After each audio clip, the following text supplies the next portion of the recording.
দর্শক, স্বাগতম। অস্ট্রেলিয়া অনেকের স্বপ্নের দেশ। কেউ ঘুরতে আসতে চান, কেউ পরিবার পরিজন দেখতে, আবার কেউ ভবিষ্যতে এখানে পড়াশোনা বা স্থায়ীভাবে আসার চিন্তা করেন। আজকের ভিডিওতে কথা বলবো অস্ট্রেলিয়ার ভিজিটর ভিসা নিয়ে। কি কি লাগবে, কি কি নিয়ম মানতে হবে, আর কিছু গুরুত্বপূর্ণ টিপস। মনে রাখবেন, এটা আমাদের ভিসা সিরিজের প্রথম এপিসোড, তাই আমাদের চ্যানেলটি সাবস্ক্রাইব করে রাখবেন যাতে পরের এপিসোডগুলো মিস না হয়। ভিজিটর ভিসা কি? তো প্রথমেই আসি, ভিজিটর ভিসা আসলে কি। এটা হলো সাময়িক একটি ভিসা, মানে অল্প সময়ের জন্য ভিসা। এই ভিসা নিয়ে আপনি অস্ট্রেলিয়া আসতে পারবেন, অস্ট্রেলিয়া ঘুরতে পারবেন, পরিবার পরিজনের সাথে দেখা করতে পারবেন, এমনকি আপনি ছোটোখাটো ব্যবসা সংক্রান্ত মিটিংও করতে পারেন। এই ভিসা আপনাকে 3 মাসের জন্য যে কোনো কোর্স করার অনুমতি দেবে। আপনি 3 মাসের জন্য যে কোনো কোর্স এখানে করতে পারবেন।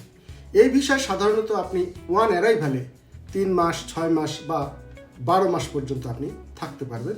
এটা আপনার ভিসা কন্ডিশনের উপর নির্ভর করবে যে এই ভিসা আপনাকে কতদিন থাকার অনুমতি দিয়েছে ওয়ান অ্যারাইভালে। তাহলে যারা শুধুমাত্র ভ্রমণ বা স্বল্প সময়ের জন্য আসতে চান, তাদের জন্যই মূলত ভিজিটর ভিসা। ভিজিটর ভিসার জন্য কি কি লাগবে এখন আসি। আপনার ভিজিটর ভিসা আবেদনের জন্য কি কি লাগবে। প্রথমেই লাগবে আপনার একটা পাসপোর্ট, যেটা ন্যূনতম পক্ষে 6 মাসের মেয়াদ থাকতে হবে, আরও বেশি মেয়াদ থাকলে ভালো। আপনাকে আপনার ভ্রমণ সংক্রান্ত অর্থের প্রমাণ দেখাতে হবে, যেমন আপনি আপনার ব্যাংক স্টেটমেন্টের মাধ্যমে আপনি দেখাতে পারেন আপনার ভ্রমণ সংক্রান্ত খরচের টাকা। আপনাকে একটা ভ্রমণ পরিকল্পনা দেখাতে হবে, আপনি কোথায় থাকবেন, কতদিন থাকবেন, কোথায় কোথায় ঘুরবেন, কোন দিন ঘুরবেন, সেটার একটা পরিকল্পনা আপনাকে দেখাতে হবে।